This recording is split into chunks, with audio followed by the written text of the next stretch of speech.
we're going to win. And we're going to win a championship. Otherwise, why are we doing it?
What's going on, Cowboys Nation? Thank you guys so much for joining us once again. If you guys are new to the channel, make sure you hit the like button, subscribe, and share. And if you're not new to the channel, welcome back. Really appreciate you guys jumping in with us. As you guys know, we had the scrimmage against the Rams yesterday, and we really can't really wait to get into the show. So as usual, I got my girl Star in the building with me. How you doing tonight, sis? What's up, everybody? Doing great, feeling great. Glad to be here tonight for another episode of StarChasers Girls Talk Ball. Y'all know when y'all come in to please like the stream. Please like the stream on both of our channels. Sis, if you could put our YouTube channels on there. Got you. I'm live on X. We're also live on YouTube. If you're on the X side, please come over to the YouTube. I appreciate your support on X, but please, I'm trying to grow my YouTube channel, so please come to the YouTube side and hit that like button. I'm going to be posting my link right now, and that would really help out a lot. And please like, share, and subscribe to our YouTube channels. That'd be greatly appreciated. Thank y'all. Yes, facts. And if you guys are feeling extra nice tonight, please make sure you guys donate to our Cash Apps as well. They are located at the bottom of the screen. Like Sis said, make sure you hit the like, subscribe, and the share button. And we're about to jump into the show. And also shout out to everybody coming through in the chat. Right, already, shout out. JVB boy, also the Basement Boys. I think I heard you earlier in the spaces that your guy Nick was holding earlier, and I like what you was talking about. And I really appreciate you jumping in with us as well. Yes, appreciate. Shout out to everybody. JV, one of our loyal supporters of the Basement Boys. I know it'll be more of you guys coming in, but I really appreciate you guys' support so much. Yes, facts, and we're going to go ahead and jump right into it. I mean, as you guys saw, we had the scrimmage against the Rams yesterday, and I think a padded practice over the weekend as well. But just kind of talking about things in general, we saw what the guys have to offer. Just so far, it is just the first time, most of the first and second and third teams, but there's really, a chance to get a look at the first teams, going against another first team roster, the Rams coming in, as we saw, just looking very physical, ready to hit. We saw some of our guys being caught off guard, getting popped, getting right back up, nothing too bad, nothing too serious, but, we did see it was exciting to see the Cowboys squad go up against, someone who wasn't their own, right? I think Ashadi mentioned that. You kind of want that to kind of, ramp up the guys even further. It's one thing to go against, guys in your own squad, but it's a whole nother conversation when you're talking about going up against another team who's ready to also hit someone else, right? They've been hitting each other, for, some odd days, some odd weeks, right? Going back into the spring. So to be able to get kind of a different environment, a different feel in the air. You still have the feeling of football, the feeling of getting back, to each respective squad, but just, you just kind of get a different energy. These guys come in seeing someone else different across from them, lined up against them. And then now it's really about, Shadi mentioned matchups, that's what he's really looking about, when he looks at some of these young guys and even some of the vets too. Like he mentioned, like, hey, the vets may be used to, going up against other guys in scrimmage, but it's really about, okay, when you are, getting it down to the simple, basic play calling like that we're doing, like he's really looking at the effort. He's looking at how these guys show up in just these, in this type of environment. So just share some of your thoughts and, how are you feeling just so far? How from just in general, some of your thoughts, some things you noticed, maybe some things about what Shadi said, maybe some of the players, just trying to kind of give some of your thoughts and, how you're feeling right now. Yeah. So, when I went back and watched the practice, because of course the reports was we couldn't run the ball, we couldn't stop the run, they were more physical than us and all of this stuff. So I feel like that's excuse my language, but y'all, to be honest, they say this shit every year.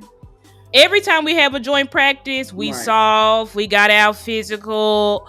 I remember when we went against the Chargers 2 years ago, they were saying that same shit. We soft, we got out physical. And it's like, and when is the last time the Chargers and the Rams beat us? And it doesn't mean they can't beat us this year. I'm not saying, I'm just saying, like, in the same years where they said we were soft and that we sucked in preseason and at practice, we whooped those teams. The last time we played the Rams, we blew them out, and they were full strength.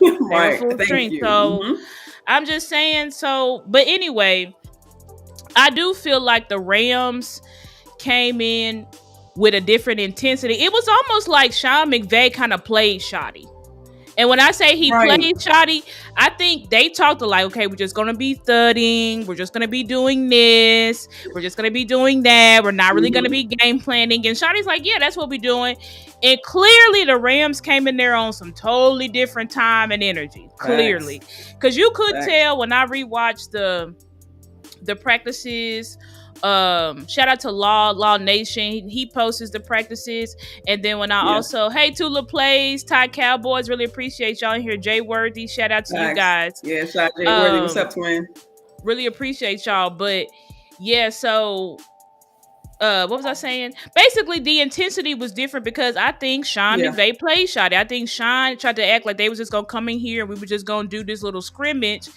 And clearly they was on a different type of time. They're hitting our players. They were actually tackling. We're supposed to be just thudding. Yes. They're actually tackling us. Launching. We saw when Fant got, blown up. He got right back up, but it's like the dude is like literally going at him. Exactly. Like, and I feel like Sean McVay pumped them up to do that. Right. I feel like they game plan. I feel like there was not necessarily game plan, but even when you look at the run, we're like, oh, we can't run the ball. We can't run the ball. When you looked at what they was doing, they was run blitzing. They were running some exotic pressure packages and all of this shit. Like, they was, to me, they were, I don't know if they were like installing a package or whatever, but it was just clear when I'm looking at I'm just speaking about the offense right now versus their defense. Yeah. They was on a completely different type of time. You know what I'm saying? And they were targeting, of course, they're targeting Nate Thomas.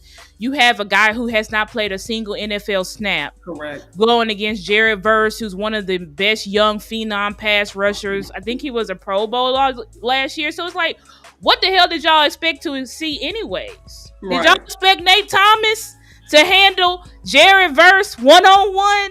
Come on now. Especially with the exotic fronts. They running wide nine. So the formations look so weird because it's like Nate Thomas, then Ferg, then Jared Verse way out here. So it was just a lot of BS going on. It was like Sean McVay, he came in there trying to prove points. Okay. Right. Whatever. Like, I guess y'all proved the point. I guess y'all won practice. You know what I'm saying? I guess that's what y'all was trying to win practice. So I guess y'all won. Y'all beat us. You know what I'm saying? So that's how I feel about it. I feel like they were using us as stunt dummies. Yeah, they were just stunting on us. They were pretty much just trying to embarrass.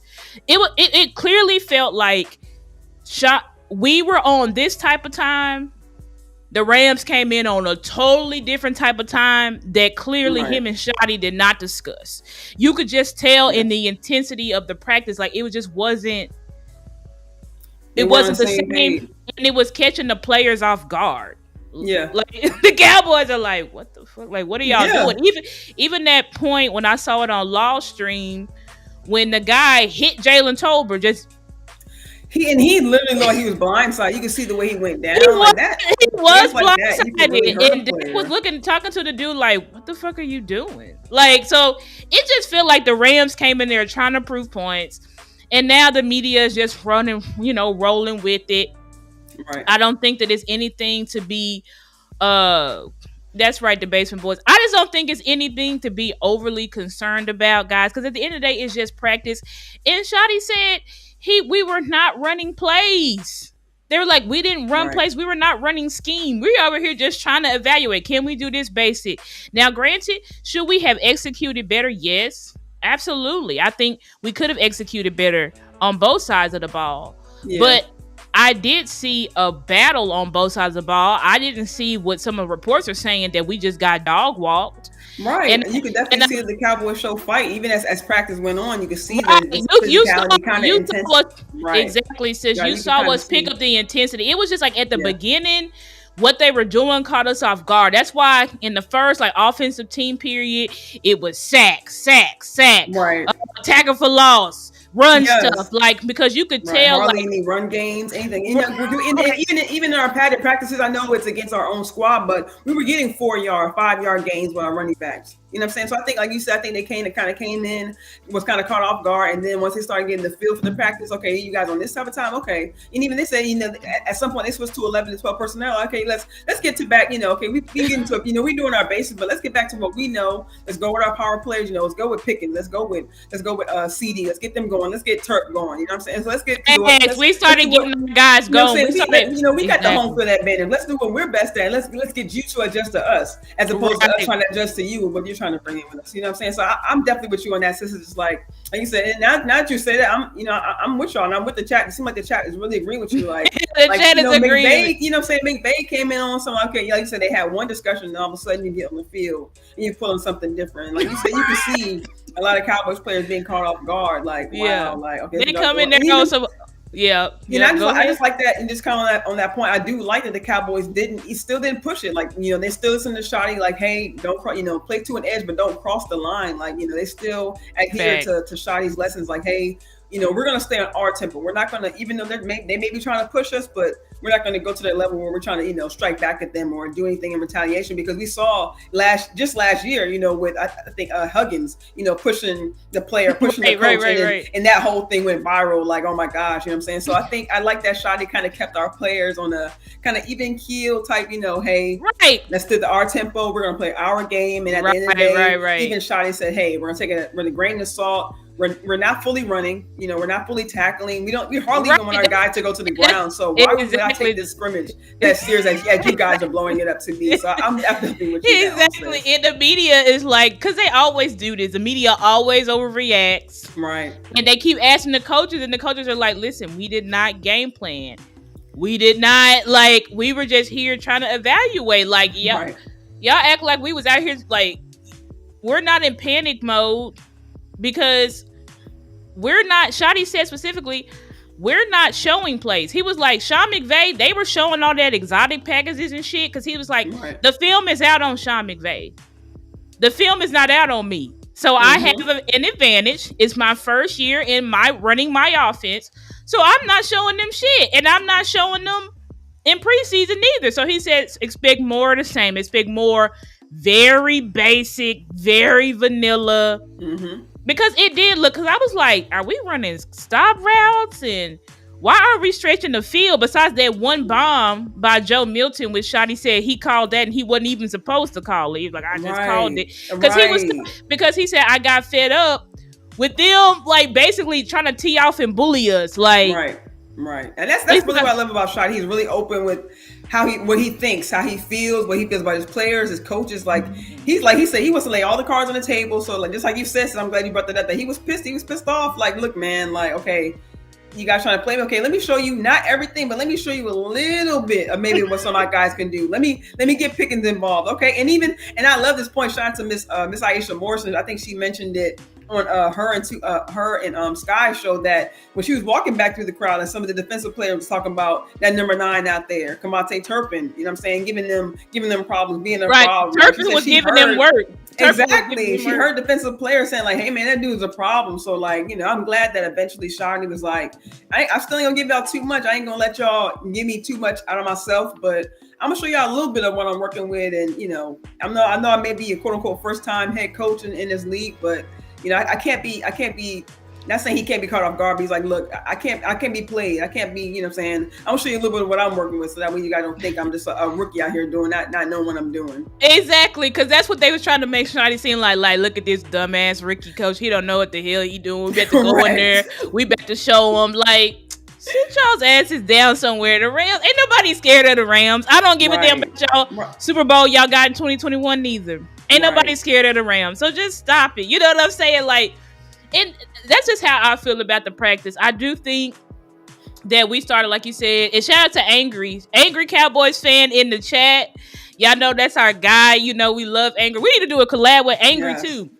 We have done it on his platform, but on our platform. But shout out to Angry Cowboys fan. Y'all know if y'all haven't subscribed to them, subscribe to Angry. Please subscribe to him. He's a great Dallas Cowboys content creator. But see, this how we got our people in the chat because they agree. They saw what we saw, like clearly. But our wide receivers was tearing them up, every single one of them. And I think at the beginning of the practice period, yes, they got us. But at the end of the practice period, and when we actually ran one real run play, it was a huge game. It was a huge game. So it's like, guys, just okay. Like, don't really look too much into it. You know what I'm saying? Right. Like, because they're doing things that we are not going to do because we're in a first year offense. So it's to our advantage not to show stuff. Yeah. And you just have to take that how you will. I know some people think that's bullshit. Some people think we need to start hitting the panic button, but I think it's dumb to hit a panic button over a scrimmage. You know what I'm saying? Facts. Like, even preseason is not to win games. Right. Like, you're not trying to win games in preseason. You're trying to evaluate individual players and see who shows up, who can beat the guy in front of them, plain and simple. Yeah, and I like another thing, just kind of piggyback off that note, is that Shotty mentioned, and I think we talked about this before, kind of leading up, to the camp and everything, but about our starters playing in preseason. He did kind of mention that it wouldn't necessarily be, starters playing in each game, but he mentioned that players may be getting snaps throughout the preseason. And I like that. And I like that. That was a point that Shotty said. He said that there'll be a handful of players that won't play. I can guess Dak and CD maybe, but I think he probably does. I know Dak for sure. Everybody else, I don't know. You know what I'm saying? Yeah. I could see them putting a starting D line out there. I could see them letting the starting O line get reps because we do need reps. Correct. You know what I'm saying? I would say all the running backs. If not, you know what I'm saying? I know we have for sure ideas, the running backs. We need to see the running backs. Yeah. Facts, the running backs for sure because we can't evaluate them. You cannot evaluate the running game until we can actually tackle. Right. Because Shotty was like, is it a 2-yard gain? Is it a 4-yard gain? Is it a 10-yard gain? Like, how do you know? You can don't they break know. Tackles? You know what I'm saying? They don't even know really they can even break tackles, you know what I'm saying? Exactly. So we don't even know. We don't even know right now. So we really do have to evaluate them. And another thing is, guys, 2 of our running backs that was actually doing very well in camp are sidelined with injury, and Miles Sanders and Deuce.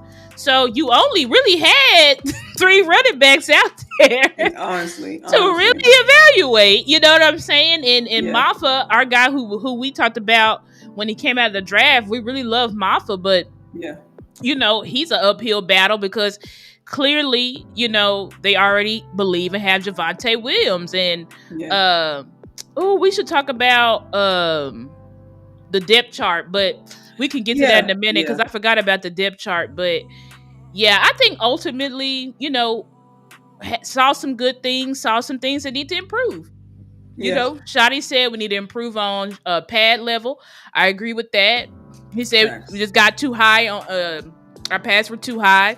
especially on the offensive, with the offensive line. That's how we kind of got beat on some of those runs. Said we didn't get any takeaways on defense. And we had a turnover and almost like two or three other ones. So he's like, we pretty much just need. Right, he's like, we just need to hammer in the details. Because y'all got to remember, guys, under Mike McCarthy, we didn't hammer in no damn details. Right. So this is new to our team, guys. Like, running the ball as much as we did shit, this is new. We didn't do this shit under Mike McCarthy. So the players have to learn to execute and implement the scheme. They have to learn it. You know what I'm saying? This is not something that we've been doing for the past 5 years. So it's going to take some getting used to, but we just got to stick with it. We can't divvy away from it. People are like, oh, we can't run the ball.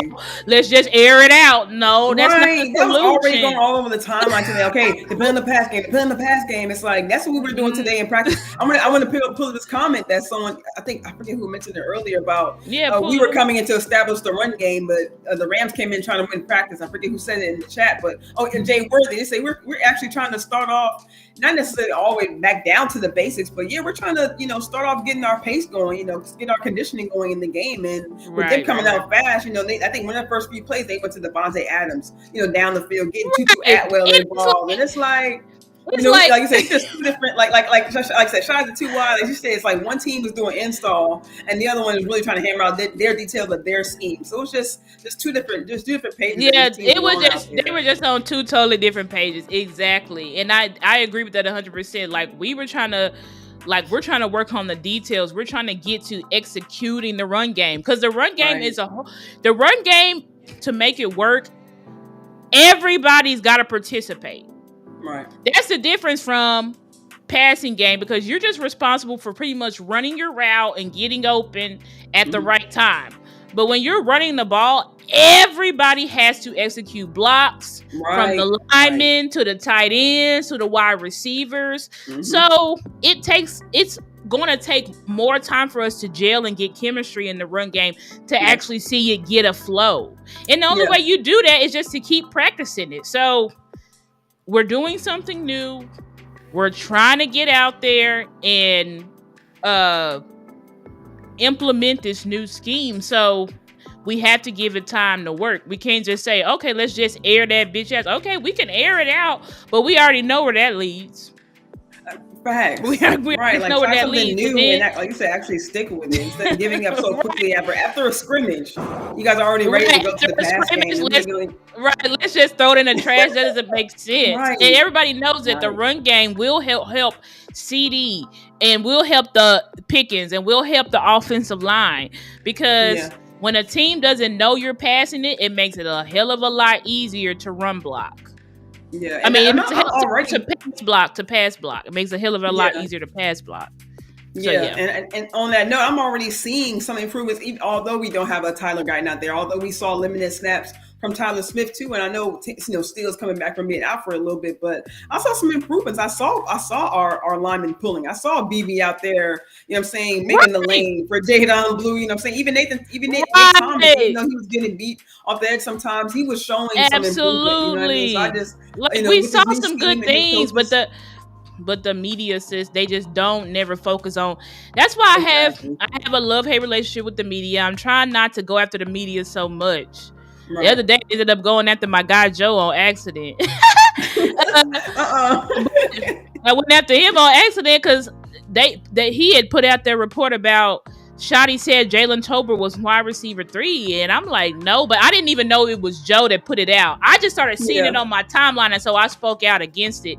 I found that it was Joe, and I just deleted it because I was like, hell no, I value Joe, and I know Joe didn't do that on no snake disingenuous shit. But there are media members out here that they just live to, just like Jerry, they live to create drama. They live to overreact.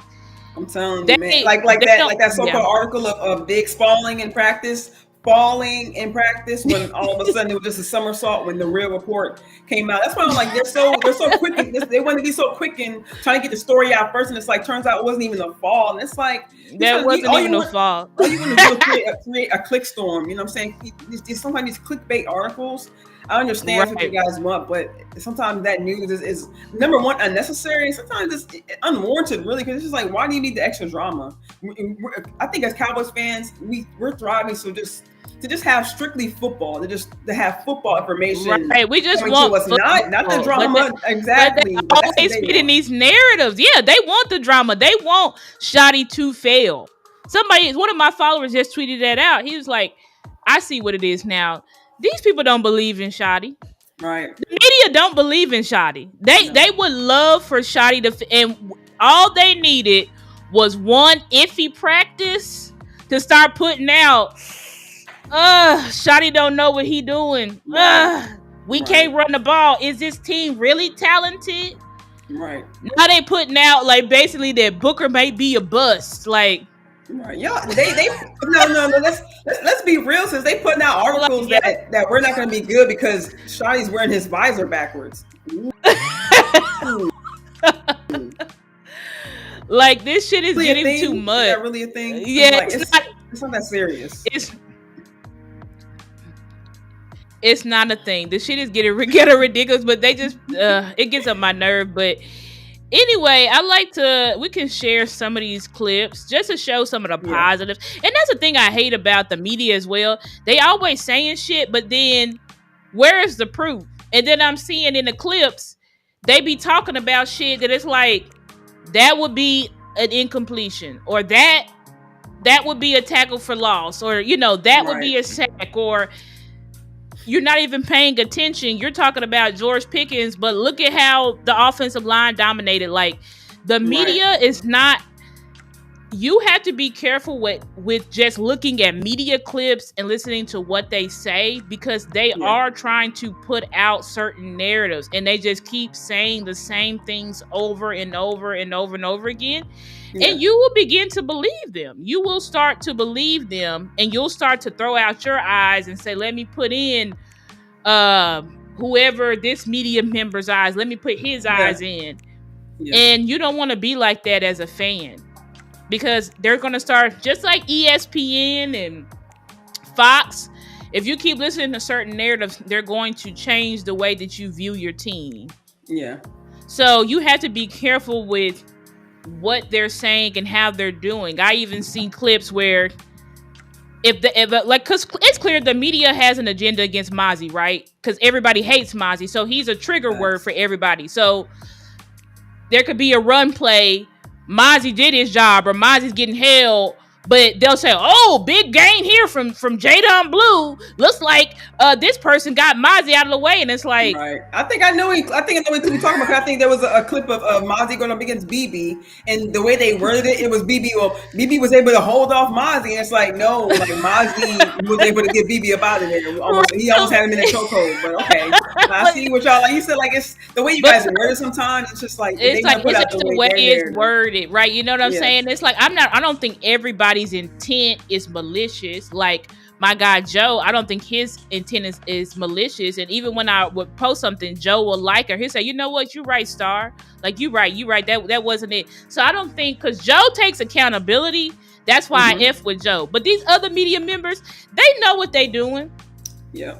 They know what they doing, and they do it on purpose. You know what I'm saying? Like, even today, I was listening to White Cotton's interview, and they're asking him, what does Mozzie need to improve on, all of this stuff. Like, they're trying to get White Cotton to openly critique Mozzie in the media. Of course, White Cotton avoided it. He was like, Mozzie's great. He takes accountability. He doesn't buy into the narratives. He doesn't blame things on his teammates or the media. But you could tell, like, they're fishing. Yeah. They're fishing for quotes. They're fishing for bulletin board material, because the whole narrative now is that Mozzie sucks and that Jay Toyia is better than him. Right. And Jay Toyia. But remember let's remember last year. Remember when they were saying Justin Rogers was better than Mozzie? Y'all don't remember that last year? Yep. All y'all's favorite media members, they kept saying, Mozzie sucks. He doesn't look good. Justin Rogers is way better than him. He's way better than him. Justin Rogers is not even in the league right now. even when they were searching for free agents, when they were bringing in guys through free agency, they say, "Oh well, it must be a problem with Mozzie. Mozzie's not the answer. Mozzie can't do this. Mozzie can." It's like he needs a veteran there to be able to take him underneath his wing. We see the improvement with other players on the team when the veteran comes in. So why not? Why doesn't it not apply to the DT position? You know what I'm saying, you bring in a veteran, but all of a sudden it's because Mozzie is a problem. But you bring in Eric Kendricks, you don't see them hollering that Maris Leofow is a problem. You know what I'm saying? Like, it's like sometimes the narrative doesn't always follow. Right, the narrative. If you have a certain guy, like a media favorite, fan favorite, Jack Sanborn.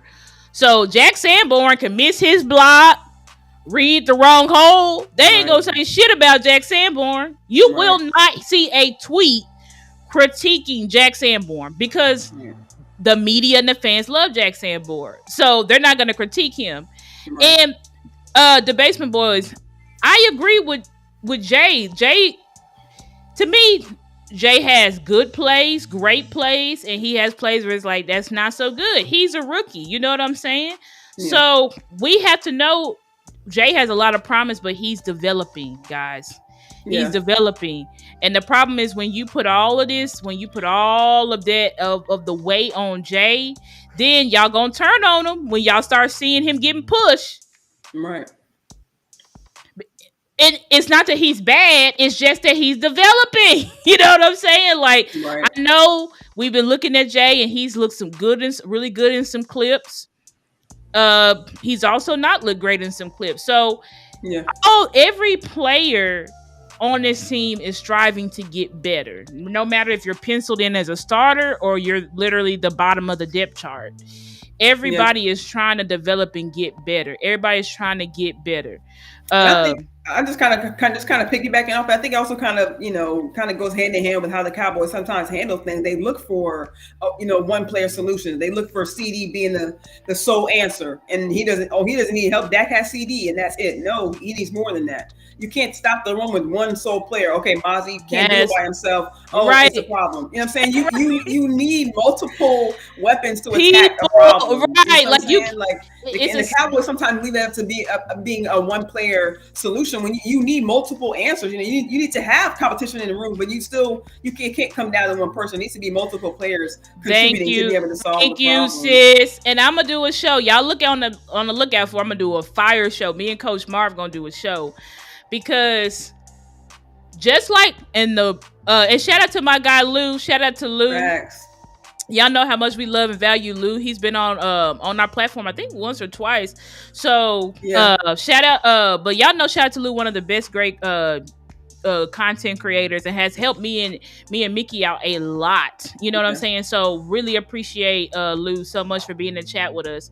But when you talk about running the ball, remember I talked about running the ball, it's a full team effort. It's not individual. It's the same thing with stopping the run. It's not just on the DT. The linebackers got to feel. They got to read correctly. Exactly. The safeties got to come up and help. Everybody has to be helping. Mm-hmm. Stop. The edges have to keep contained. Like, everybody has to do their job. It's not just on one person. Yeah. Like, I don't understand that. And when y'all put it on one person, there was a key example. There was y'all remember the Ravens game? It was another viral clip of Mozzie. Mozzie always. Anytime Mozzie fuck up, you better make sure that clip is people gonna start circulating it. Right. So Mozzie got pushed out of the gap, and everybody focused on Mozzie like, damn, Mozzie sucks. But it's like, did y'all not see how Donovan Wilson was in the complete wrong gap? We can't even talk about Donovan Wilson 2024 campaign for real. And we talking about players who didn't live up to their expectations, their job. I'm saying Mozzie was not the only one not performing last season, y'all. Like, I promise you, it's not. And it's like, this fool went in the wrong, so many times, linebackers and safeties in the wrong gap. So yeah, I know Mozzie got pushed, but that shit should have been a 5-yard gain, not a touchdown. Right. So you understand what I'm saying? Like, everybody it's not just Mozzie's job to stop the run. Right. It's the whole entire defense's job to stop the run. Like, I don't know. People trying to give Osa's excuse. Oh, well, Osa, we just paid him to pass rush. I don't give a damn. We No. paid Osa to be one of the best defensive tackles in this league and to help us win football game. That's y'all's problem. Facts. You want to always take pressure off of this guy and that guy and this guy because y'all hate or y'all don't like a certain player. So y'all just zero in on that player, but everybody else just gets away, gets off free. And that's effed up. That's effed up to me. You know what I'm saying? Like, hold everybody accountable. This is what we talk about with Dak. Like, yeah, Dak makes his mistakes, but what about CD? What about the offensive line? What about Tober? What about everybody else? Right. What about the defense? The running back. They put it on Dak, but Lipke, I don't think you held that ball at that goal line. You feel me? Tony Pollard, you couldn't score. You know what I'm saying? So they don't talk about that. They don't talk about that in those moments. It always goes on Dak. Thank you, Chris Johnson. He says a lot of times the run would be way outside. They still blame Some edges, man. He's exactly angry. It masks accountability. Like, hold everybody accountable. But Mozzie is just their hot button name. So everybody, he up out of there. Yeah, he gone. It's like, no, he's not.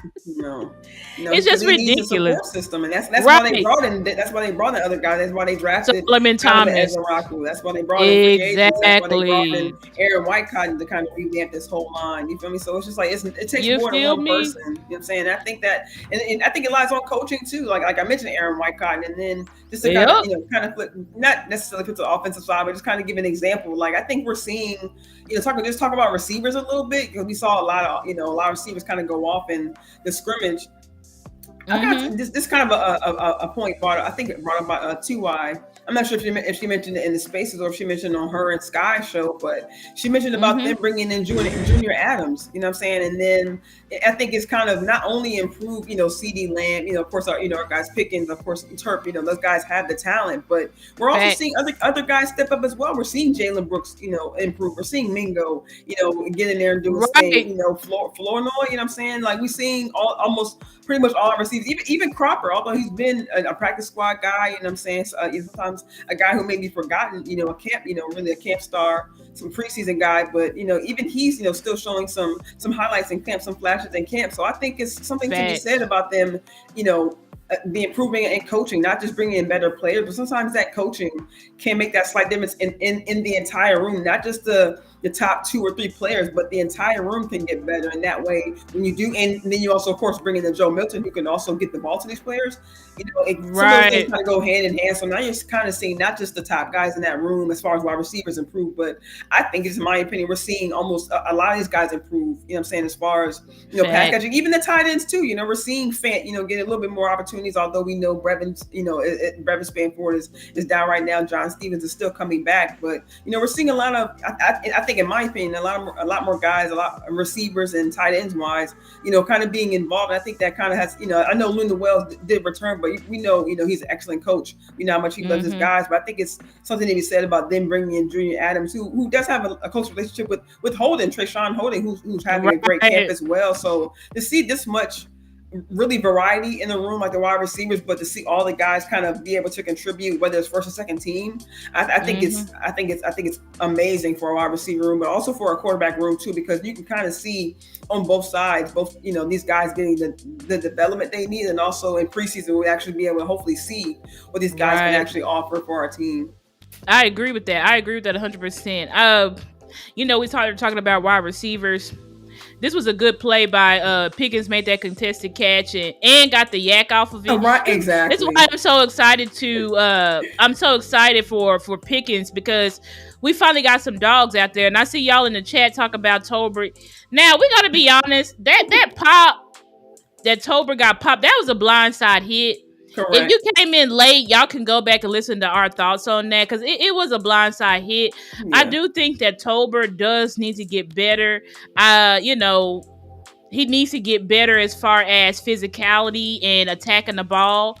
Yeah. But I mean, that's the same. If we can talk about Tober, but let's talk about Turpin as well.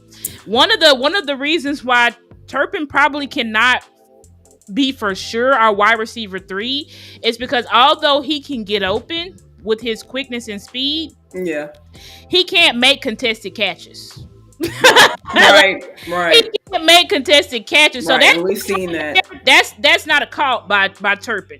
Mm-hmm. There was a laser that Dak threw to him in this practice, even though Turpin went off in this practice, but Dak tried to throw him a contested ball, Turpin dropped it. So, you know what I'm saying? Right. Let's not forget last year versus the 49ers. Facts. Dak went to Turpin.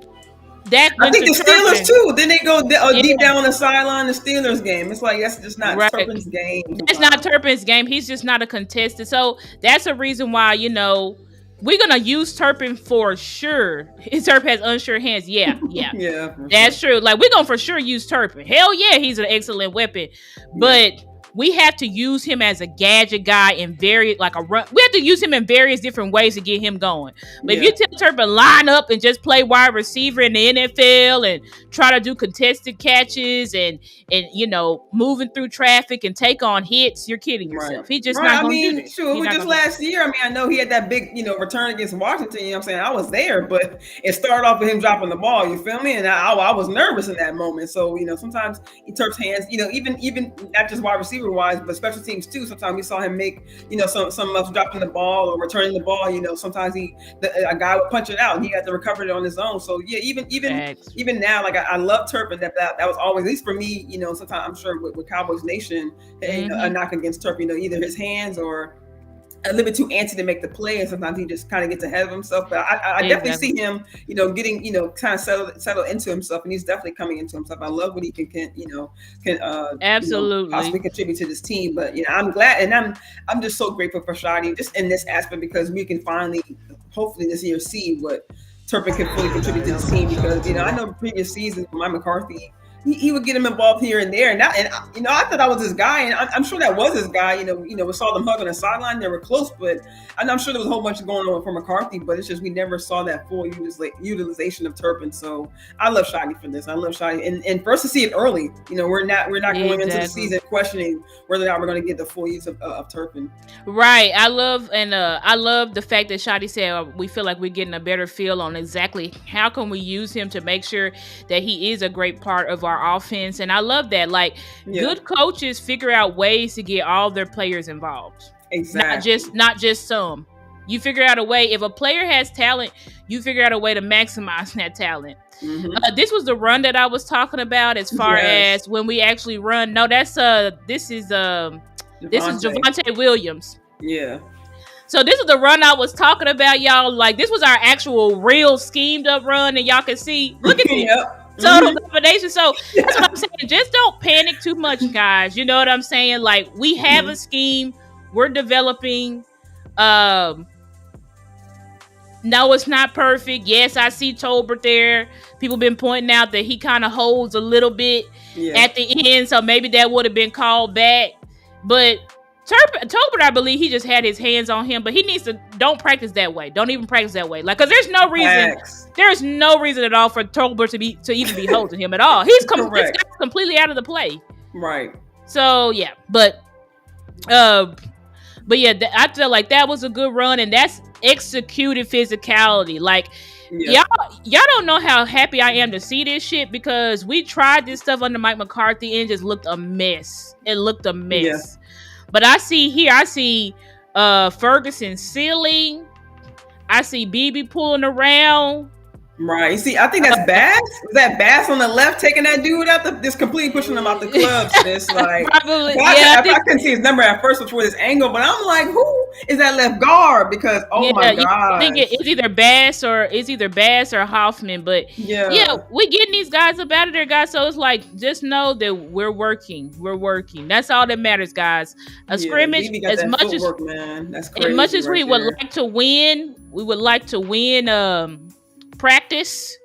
There is no, we can't win practice. You know what I'm saying? We need to worry about actually winning football games. You know what I'm saying? Because that's what actually matters. So, and I'm just showing y'all some clips. You know what I'm saying? Because even I want to show this clip of the defense with Troy Pride, because I know Troy Pride got cooked by Devontae Adams, which is like, well, what the hell do y'all expect? You know what I'm saying? Y'all really expect Troy Pride to shut down Hall of Famer Devontae Adams. Can y'all be serious? Y'all see how crazy that sounds? That sounds so crazy. Like, y'all really thought that Troy Pride, a practice squad player who just came on last season, was going to shut down Devontae Adams, like, and Puka Nacua. Come on, guys. These are all pro. Devontae Adams is a Hall of Famer. Puka Nacua, the way his career set up, he on the road to be that if he continues on the tear that he's been on. Mm-hmm. So it's like, come on, guys. But I did want to show this because this is shit you don't see. You know, you see Troy Pride getting cooked, but you don't see when he get a pass breakup. Okay. So this is what I'm saying. He might be one of the things. I mean, I know our DB room is down bad, but that may make room for him because he's definitely he could be a sneaky pick for a starter or at least a backup guy. Right, exactly. Because he's been making plays, and it's like, am I saying he's a starter or anything like that? No, that's not what I'm saying. But I'm saying that he looks to be a guy with talent and a guy out there that's making plays, and he's battling and has the right mindset of a corner that says, okay, so what? He beat me on that D route. Beat me again. So that's the type of mindset that you need from a corner. You need a corner that has short memory and that continues to fight. I feel like that's all you can ask for from your team is that they continue to fight. Like, I did not see us out there. I don't care what nobody say. Like, I watched the unedited practice. I watched the practice put on the Dallas Cowboys website. Mm-hmm. We was not out there just getting completely and totally total dominated. And that's why I went through and put out these clips. Malik Hooker inching up, showing blitz here. Let me mute that. But I put out these clips to see, no, they were not just running all over us. And this is the first team defense. Right. Yes, did Kyron Williams get that big run that they made go viral over and over again? Yes, they did. He did.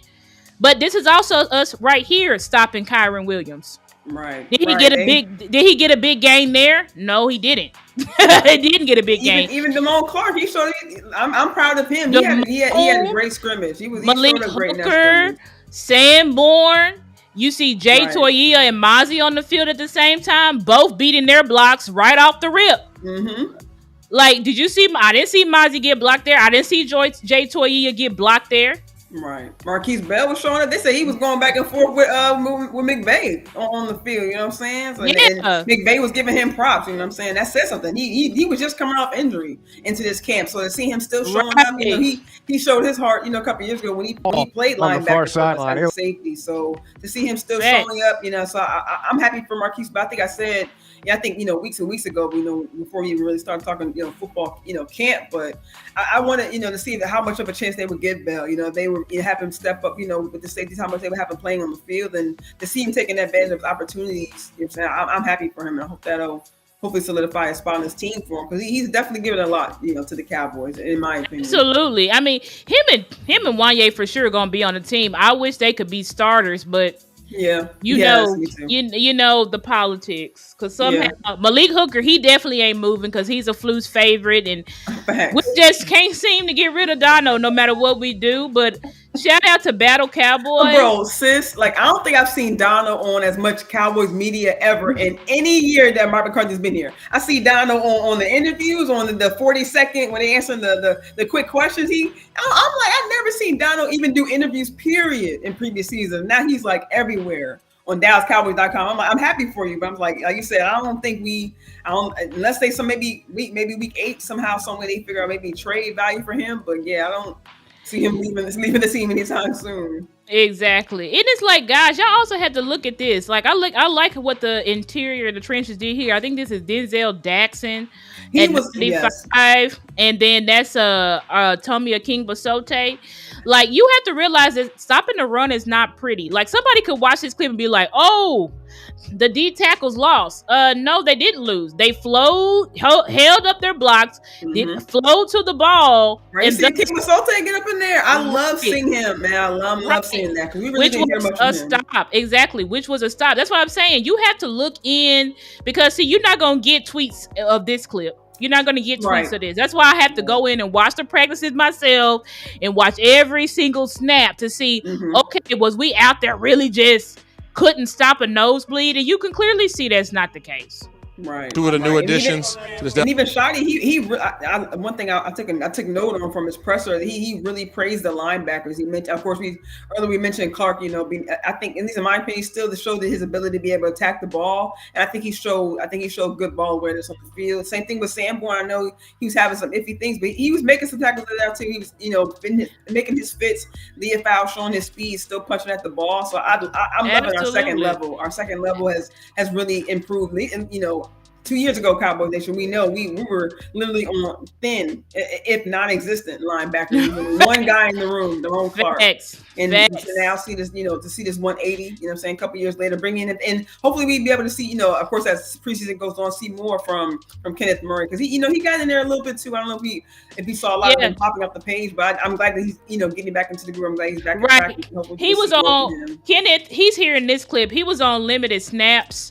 Okay. Because he, as Shotty had spoke about that, they're just getting him ramped up because he was out for a while because I think his wife or girlfriend had a baby. So they're just getting him back ramped up. But even in this clip, you can clearly see Mozzie pushing the pocket back.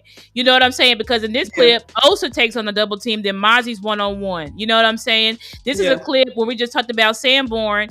Sanborn almost got the pick here. I'm not really sure. Right, he comes across right there. Yeah, he's like a flash in that clip right there. Yeah. And he just missed it. So, and also in that clip too, you can kind of see like you just saying like they get Murray kind of ramped up. You can see it change the direction. His footwork is still crisp. So I like how he's coming along. Facts, he's coming along. So it's like everybody is developing. Training camp against. This is another fill in, doing the run fits and stuff like that. That was a good stop from Bell there. Who was the DTs? Okay, this is Thomas and so this is our first team defense again. Yeah. But you can clearly see Donovan Ezeraku probably would have got a stop there if he could tackle. Right. But we're not doing tackling.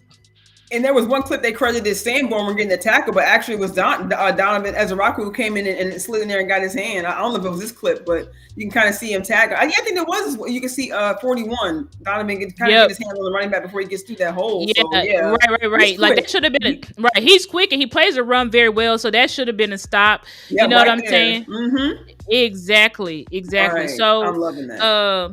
I'm loving it. I'm loving that the players, the safeties, are what I'm seeing is a lot of a more aggressiveness from our safeties that I was not seeing under. Even though we like Zim, the safeties were not playing well under Zim. Right. I mean, that's just what it is. They were not playing well. Yeah. They were not helping stop the run. They weren't coming up and filling. They weren't doing shit. So, the fact that I see the safeties, I've been hearing Malik Hooker's name a lot this camp.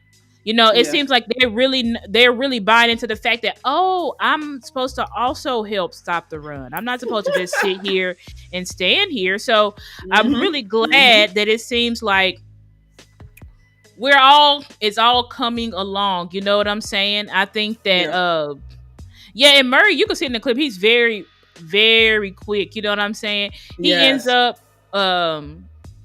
cutting off. You can see the running back was trying to go to, I don't know what gap that is, but he cut him off and the running back had to end up turning it back inside and turned it right back into, I think that was Bell, Marquise Bell. So anyways, guys, I know we lost some battles. I know Kyron Williams had a big run and Devontae Adams, got our secondary on a couple plays and stuff like that. But, I'm showing those clips to show that we didn't get completely dominated out there. You know what I'm saying? We did not get completely dominated.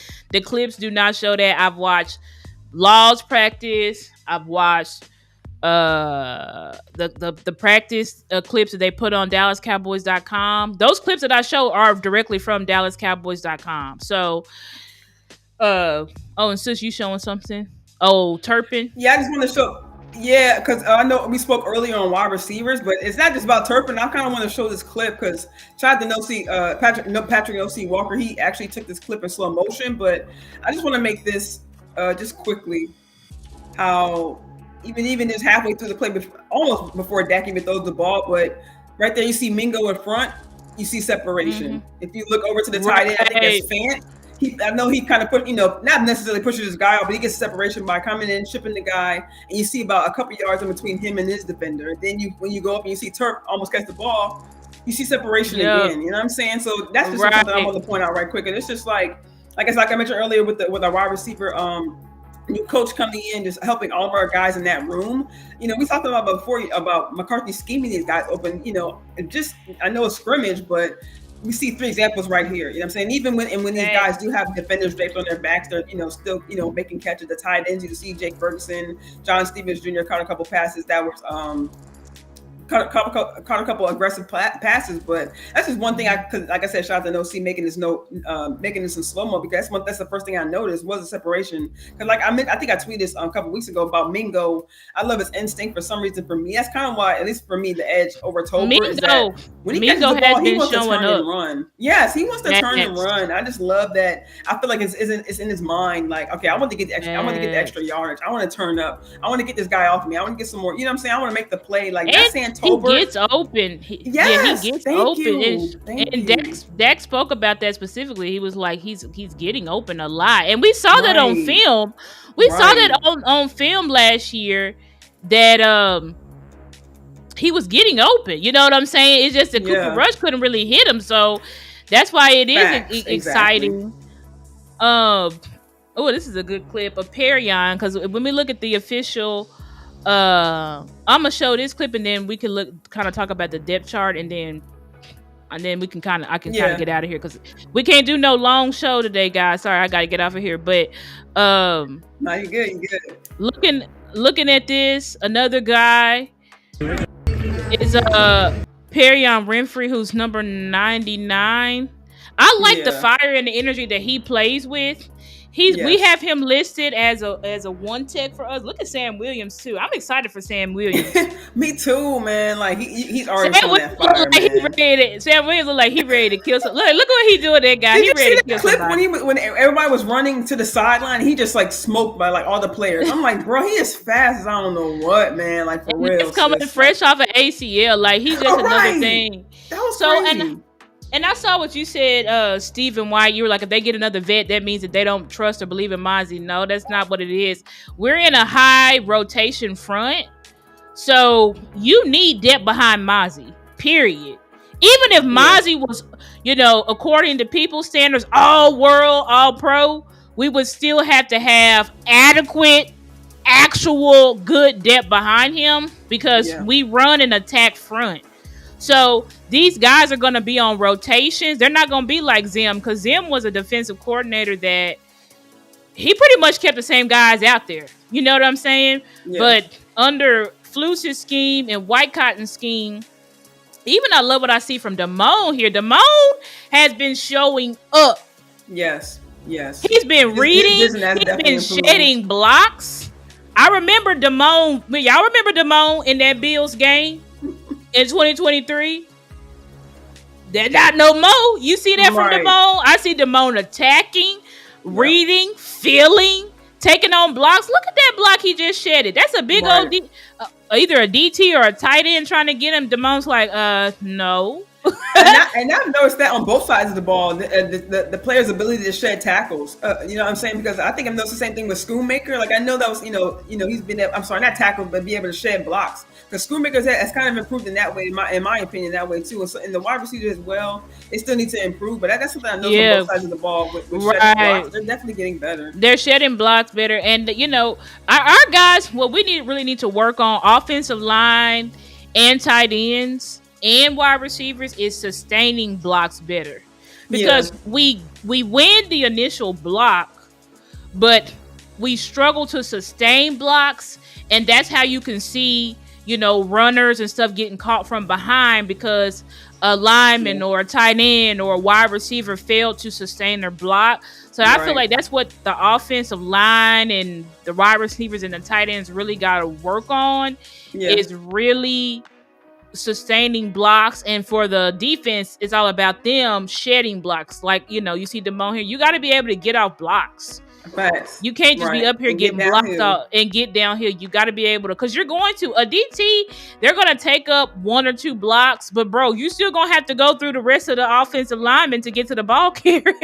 Right, exactly. Sometimes you're not going to get there speed wise, so that means you're going to have to use physicality to get to the ball carrier. Yeah. It's not going to always just be a clean hole. You got to be able to shed blocks. And so, what was I going to say?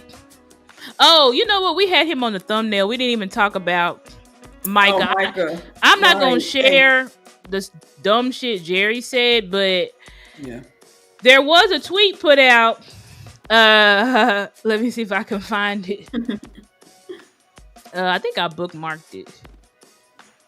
Where is it at? Yeah, here you go. Here's a tweet.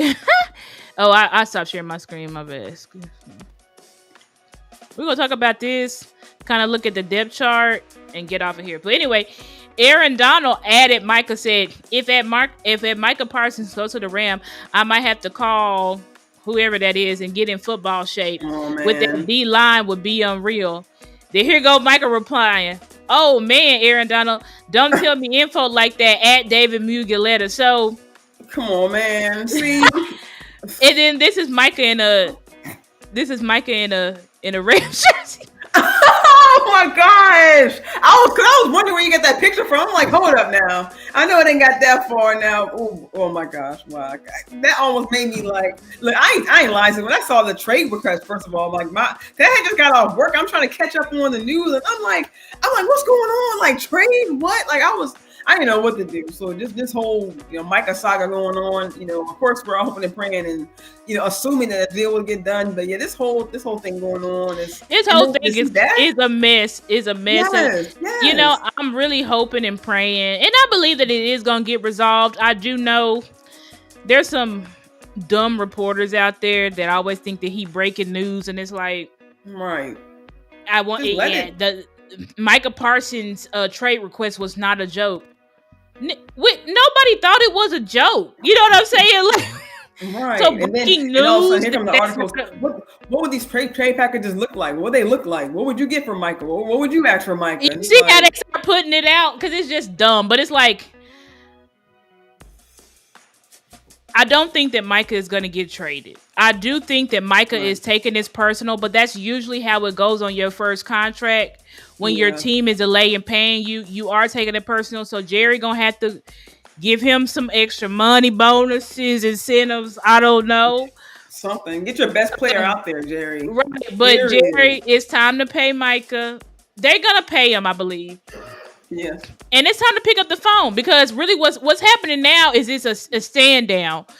Micah's team saying we done called Jerry and them twice. They're not picking up the phone. So it's like, Jerry, pick up the phone and make a call and stop this nonsense. It's ridiculous. And they even going through the media. Like usually they don't do that all the time. Usually you're not supposed to go through the media, but they had to go through that because they wouldn't answer the phone. It's like, exactly, sis. They had to go through the media. You know what I'm saying? I don't think Micah didn't want to request a trade or no shit like that. But when Jerry is doing dumb shit, it forced their hand. When Jerry is just simply not picking up the phone, it forced their hand to request a trade because Micah wants to get on the field. Yes, he's doing whatever it takes to get out there with his guys. Right. Micah not practicing is hurting him. He needs the reps too. He needs to be able to get better too. And I don't care nothing about what the coaches say. They're going to say, oh, he's a pro's pro. He's going to be ready. Yeah, they said that same shit about CeeDee Lamb. Exactly. And we saw how him and Dak was off. Like, no, bro, they need the reps. They need to feel, they need to get hit. Yeah. They need to get in football shape. Yeah. And him just being out there in sweats and tennis shoes is not going to get it done. But when we look at, so that's pretty much what I got to say on that. I do think Michael would get paid, but we just have to expect to see more shit. You're going to see more graphics of Micah in other jerseys. Facts. You're going to see people putting out trade packages. You're going to see Micah continue to play the media game. So, you know, don't be surprised if you see him like a tweet that says Micah Parsons to the Bengals or whatever. Right. Like, he's gonna play this media game until he gets his money, as he should. Point blank, period. Like, he needs to get his money. He can't. And shout out to Dak, because some people were saying, well, when's Dak gonna speak up? Dak spoke up. Y'all can better believe anytime Dak needs to say something, he's gonna go to Jory Epstein. Right. That's his plug. That's Dak's plug. So he went to Jory and he put it out. Like, absolutely, Micah's doing the right thing by not practicing. He was like, he cannot practice. Like, that would just not be smart, because he was like, if he gets hurt, that could ruin his career. Thanks. And he even go further and explain the difference between him showing up to practice, him showing up to the camp, and Micah not showing up. He's like, look, man, like, I already have the pretty much, how they call it, the halo, pretty much around me. They're not gonna hit me anyway. So I already kind of had that safeguard around me to be able to show the practice. And I mean, if you will, I'm not saying this is what Dak said, but this is my opinion, but I'm sure it makes sense to him that he's a leader of the team. He's pretty much the final puzzle piece to the whole entire puzzle. And if he's not there, I think it's more of an effect on the team and it's an effect on the team with Micah not being there. He's definitely a prominent leader in that locker room, but it's different when the quarterback is not there. Like we see with Dak missing the game he did last season. Exactly. You know what I'm saying? So him not being at camp at the start of the season where the guys are trying to get the rhythm going, the guys trying to understand the playbook, you cannot not have your quarterback there. So it is correct.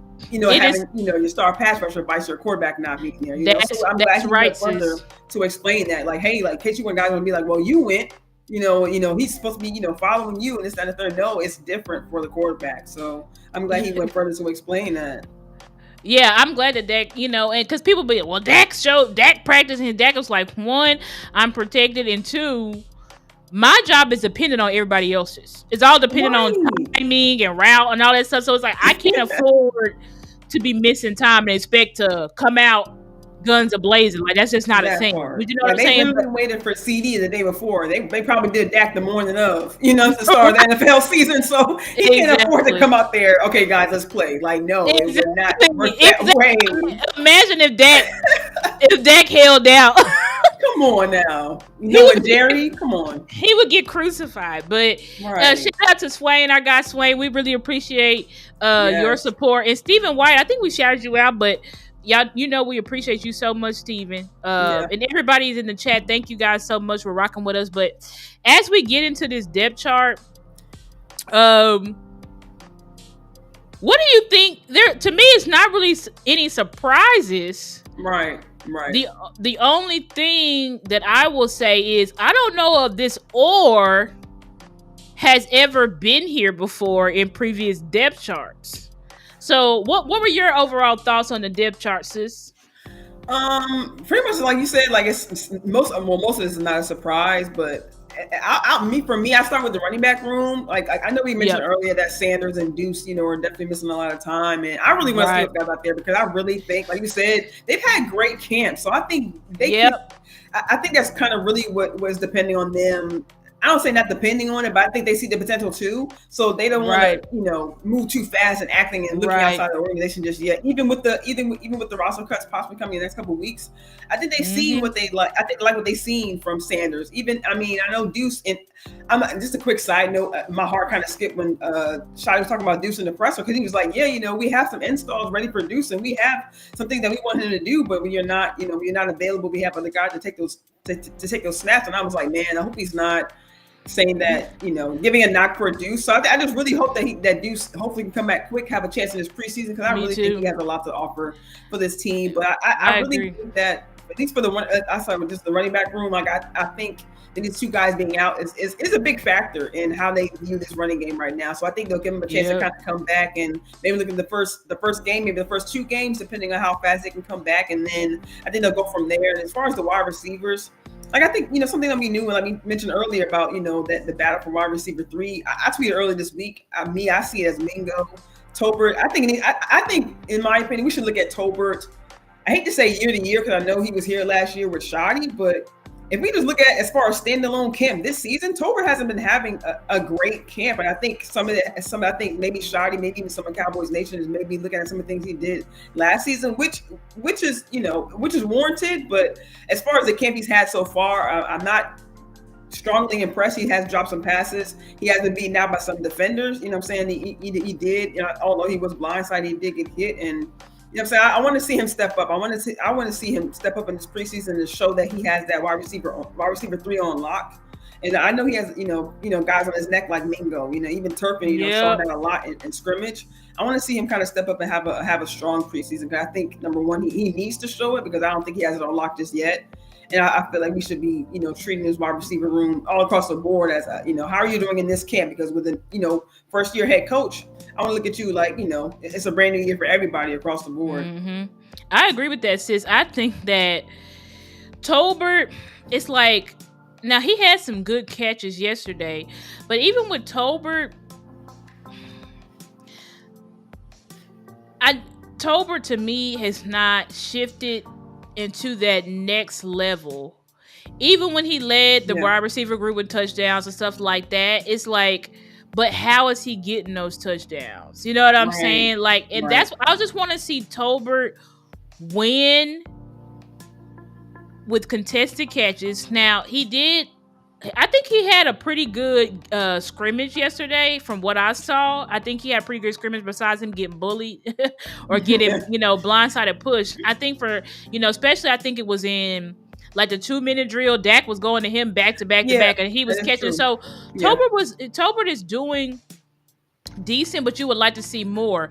When you look at somebody like Avante Turpin, we already talked about him, but it looks like the battle that Shotty is really thinking of is, but he did say in the press conference, it's a 3-way tie right now between Tolbert, Turpin, and Mingo.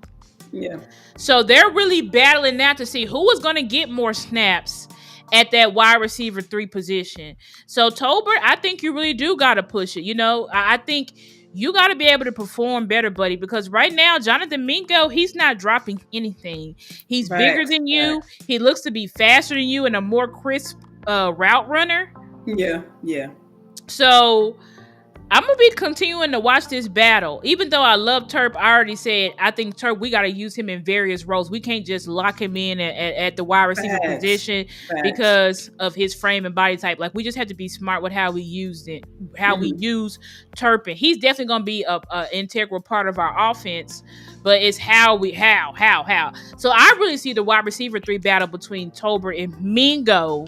If that's what I see, the battle really between Tolbert and Mingo. Yeah. So it's really going to be interesting to see how that shakes out. I don't think anything else is really too shocking. Like you said about the running backs, Javonte Williams being first kind of shocked me just because I know many people projected him to be the starter, but it just seemed like at camp he wasn't having like a crazy camp or anything like that. Yeah. But we did talk about how the front office and the coaching staff targeted him because we signed him the first day of free agency. Right. So I think that in order to implement our physical vision, he's the best back that fits that along with Maffa, but Maffa is just a rookie that has to steadily develop. Yeah. But, when you talk about somebody like Deuce Vine versus Jadon Blue, they are basically intertwined. And Shotty said they see Deuce. Deuce is a running back / slot wide receiver. So, like you said, they have these packages for Deuce. Shotty said Deuce is shame on the Dallas Cowboys media because they put this quote out like it was about Turpin and it was about Deuce when Shotty was saying that his IQ and stuff is off the charts. He was talking about Deuce. Shout out to Nick Harris because Nick Harris actually asked the question, but he said that Deuce is off, his IQ is off the charts and basically they have all these packages for him, but he's just missing time because of the injury. So I really wish, because I think Deuce could have possibly, if he was practicing, Deuce would probably be in that third spot opposed to Jadon Blue. But because Deuce is not practicing, Jadon Blue has been performing well. Right. That's where you see the discrepancy. Also, what I look at when you talk about these wide receivers because of course, who wide receiver 1, the wide receivers is already going to make the team. But when you talk about these guys at the bottom of the depth chart, Jalen Brooks is not looking good for you, buddy. Right. Jalen Brooks, you behind Ryan Flournoy. And I'm surprised at that. You've been here longer than Flournoy. Right. Behind Ryan Flournoy. That's not a good sign. And then when you look at the defense, the fact that Jay is already second team, I feel like that's a big deal. Yeah. Especially over Perion Winfrey, they already feel like Jay is second team. Right. And Daxon, who's been here for a couple of years, right? And Daxon too. So it's like you last on the depth chart. These when you see guys last on the depth chart, you're gonna continue to look at them after each preseason game. But then look, they also got our guy Donovan Ezeraku last on the depth chart, and we know damn well he ain't getting cut. He ain't no damn depth chart. So sometimes you just are in a stacked room, and they just have to line things up that way. That doesn't mean that you're not performing well, because I put him on the thumbnail because he was talking about like, I should have had plenty of sacks and tackles for loss, but we ain't tackling. But he was like, I'm excited for preseason though. So clearly he's gonna be out there preseason. So I'm really excited to see what he's gonna bring to the table. Yeah. Also, something that just to look at when it comes to the linebackers with Maris Leofau and Damone. I can see why they're in a battle, because Damone has been looking real good, but Maris has also been looking real good. Yeah, his speed, he's really putting his speed on display. He's constantly attacking the ball. If anything, every time I look up, Leofau was punching at that ball, trying to get the ball out, or running to the sideline after the receiver. Like he's all over the field, and I like that. Like his awareness on the field is definitely on display. I love that. But like you said, I like what Damone is showing. I like that he's showing progression. I like that he's showing pop in camp. Now I want to see it translate to the preseason, but I'm excited about it as well, to see if he can kind of maintain this this tear, if you will, that he's on. And one thing I want to point out, I tweeted this out, Keemon Hall, he's right now. Talk about it, sis. I know right now. You love Keemon Hall. Yes, man. I love the camp he had last season. Love the preseason that he had last season. So that's really what I'm looking forward to see how because shout out to 2Y, Miss Aisha Morrison. She said she had a short conversation with him about. He was speaking about, in terms of the Rams and the scrimmage yesterday, about the motion that they were using at the line of scrimmage. He said that was something that, I know that's something Shotty's kind of implementing more this season, but not saying the Cowboys aren't used to it, but let's be honest, they're not used to necessarily practicing against it in the previous season. So it's great that, number one, for me, Shotty bringing that aspect into practice, so that way they weren't necessarily caught up completely off guard, going up against the Rams. But now it kind of gets them ready when they do face them on Saturday and going forward when they do face the teams like the Ravens. I know it's preseason, but teams like the Ravens who do use motion from time to time, or even when you get into the season, when you get against those quick teams, if he does end up starting or making that position, he'll be ready. I think, in my opinion, I think he has that short area quickness at the line of scrimmage. I've seen him play nickel, and also coverage too. He had a decent preseason. I think he had an either near interception or had an interception in preseason. I think he had interception in camp, a couple of interceptions in camp last season. So I think he can. He's my dark horse, of course. But seeing him ahead of Israel, is a problem. I'm definitely shocked. A little shocked to see that. I'm shocked. He has that length. I'm shocked at that. I want to see Izzy kind of step up as far as covering tight ends, because he has been kind of getting blown up. But one thing I want Izzy to kind of improve on in coverage is not turning around so much. When he kind of goes up, he doesn't. As far as his change of direction, I want to see if he can kind of go backwards and maybe kind of follow some of these receivers as opposed to going up and turning around, because you can lose a lot and just that split second and turning around trying to in coverage. So I just want to see improvements from both of them, not just because Keemon is ahead of Izzy, but I want to see improvements from both of them, because a lot is I don't say a lot is I don't know if it's vice versa. They want to determine where they want to place Bland, and then they want to deal with everybody else, or if they want to see what they have with everybody else and then decide where they want to place Bland. So I just hope that they can get this figured out soon, because I want either Keemon or Izzy to be able to kind of play that slot position, so we can have, just in case, have Bland on the outside, because as you guys see in the scrimmage and some of these practices, we're still kind of finding a losing battle as far as coverage and safety play and our DB play. Of course, we know with the injuries, but I definitely want to see some better coverage, from our secondary. So I love seeing that from Keemon. I want to see a great preseason from him, Izzy as well. And just as far as the rest of the defense, and this is just one small point. Last point I want to make I heard from Girls Talk, Boys Talk. They said, I kind of agree with them. Maybe some of our DBs aren't on the team yet. Maybe we can look forward to some of the roster cuts throughout the league, because shout out to Christy Scale. She said that not only are these guys in competition with the rest of the guys on the team, but they're also in competition with the other 31 teams. Possibly we can see some other guys out there throughout the preseason. So hopefully we can just shore up this DB room. You know what I'm saying? Because that's still one of our glaring weaknesses going into the preseason, in my opinion. I agree, because you see 3 of our best corners are on IR. Correct. Oh my And gosh. then I mean, Elam has been having a hell of a camp. I'm really excited to see him in preseason. Booth as well. Booth seems like he been having a good. I camp gotta give him well. credit. Facts, sis. So it'll be interesting. I am shocked to see Keemon Hall beat out Izzy, but Izzy, that just means you got to fight harder. I don't think Izzy's gonna be cut because I think we're gonna more so use Izzy as like a Swiss Army knife. Facts. So I think Izzy's still gonna get reps, but I still would prefer for you to be in the front runner seat than the second team. So and gotta practice. Some players are better when you kind of utilize them in more than one position. So he made exactly. I think Izzy is gonna be doing a lot of different things. Probably could see him making a lot of contributions on special teams as well. Yes, that part. But yeah, I mean, of course, guys, this is just the unofficial depth chart. It don't mean shit. We don't know what this gonna look like week 1. This is just what they throwing out there for preseason. You know what I'm saying? So, we'll be excited. We got a preseason game. Got to wrap this up.